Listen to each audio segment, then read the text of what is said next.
All right, y'all. So listen up. Sometimes our possessions have a tendency to own us. So you have to ask yourself: do your possessions own you? So what does that actually mean, right? What does that actually mean? I think there is some story in Stoicism. I can't recall it quite well, but it was like someone had something very very valuable stolen from them, right? And he took extreme ownership and realized that like it was his fault for having something so valuable that he then in his mind attained as like something that he needed to have, and like his possession owned him because of that, because that thing got stolen, it affected his mood. So it was like, let me get a less valuable version of this, right? So sometimes what happens is like a lot of the possessions we have, we hold them so dear to us that we just don't. If we were to lose them, it'd be like end all. You know, it'd just be like, oh my god, like it's over, bro. Like no, like sometimes I think to myself, like if I was to lose this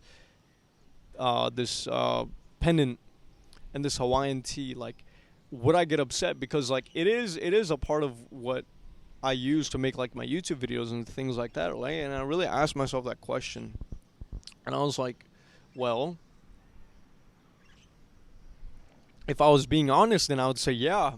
So I had to kind of learn to detach myself and be like, look, if this thing got stolen here and now, especially in Karachi, bro, like Karachi, in Pakistan, bro, like things get stolen left and right. Okay, you get mugged like right outside your house, like it's bad. It's like Detroit up in here. Okay, probably even worse actually. But anyways, back to the point, right?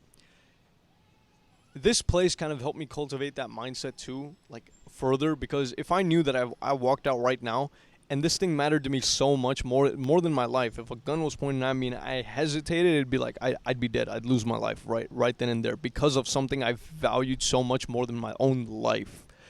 You hesitated in that moment. So in that moment you have to think, okay, if I was put in a scenario like that, like do I value these things more than my life? And you, without a hesitation, you should be able to say like no, like I don't value these things. Wait, is that right? Hold up. Yeah, no, I don't value these things more than my life. Okay, so you'd have to be able to give them up.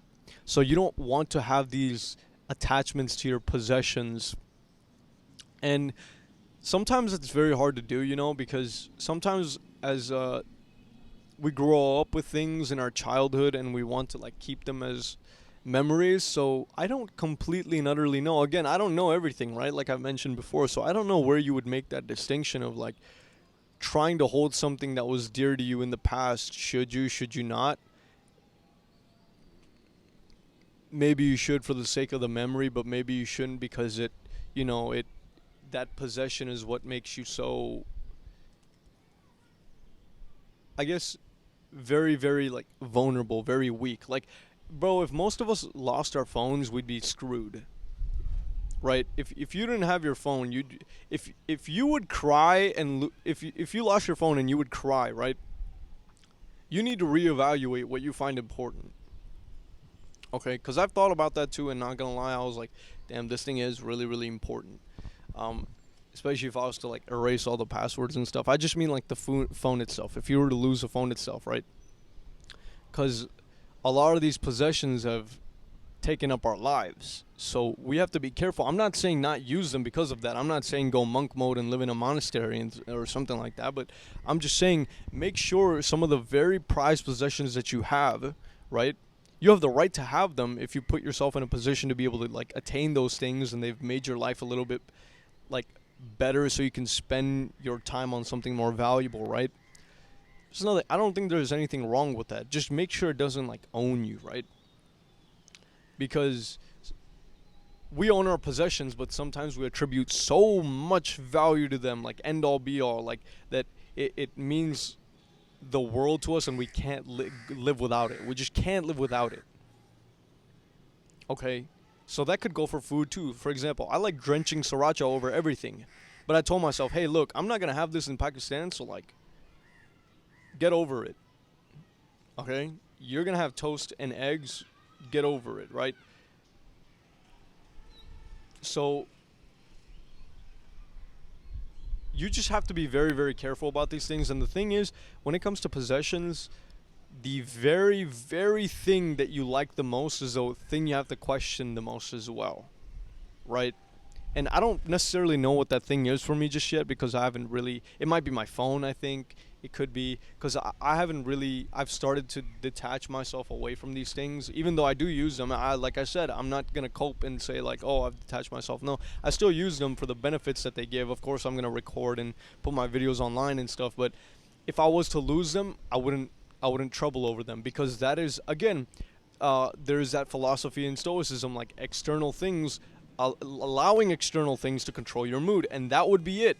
That's why they're telling you your possessions shouldn't own you, because it's like a little subset rule of the umbrella rule, which is, do not allow external things to control you or your mood.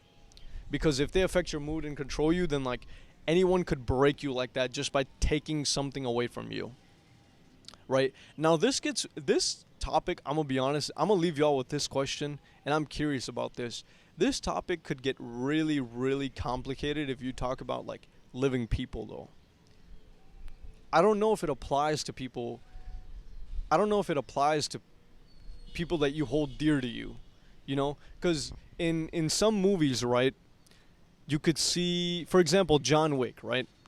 You could see his dog as his vulnerability depending on how you think and who you are, right? But some of you might say, well, no, that's not the case at all. Like, that's something he loved and that's something like that. Like, I'm not taking sides or anything like that. I'm just like thinking, I know I think it should be that way for possessions, but not necessarily for people. But I can't necessarily make that distinction out in my head. Like, what separates people from these possessions?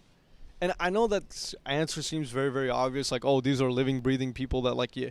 But like, what really separates that? Like, is that all that truly separates it? Like, cause I like thinking about those things a lot, and I really think about the distinctions of each thing. So I don't know. You guys tell me what y'all think about that. Cause again, like I always mention, I don't necessarily know anything and everything there is to know. I'm just kind of a guy on a camera, you know philosophical looking motherfucker, with a hippie looking motherfucker that's just trying to like understand the world around me.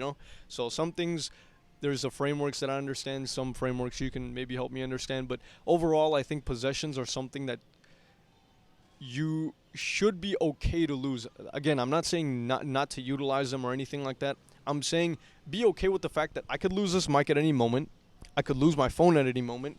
I could lose my chain, my clothing at any point in time. This Hawaiian t-shirt that I love a lot, right? So I can't form like this attachment to it, and I have to be willing to be able to lose it. So yeah, just think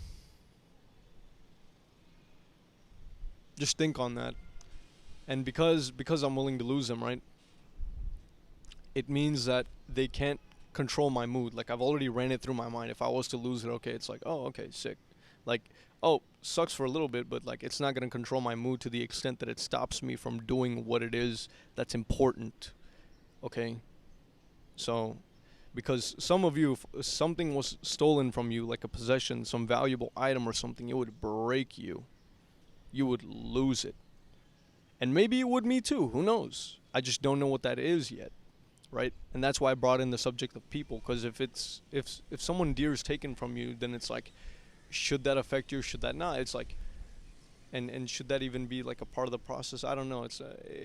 I just want to be able to make that distinction, but yeah, that's pretty much all I got. Peace.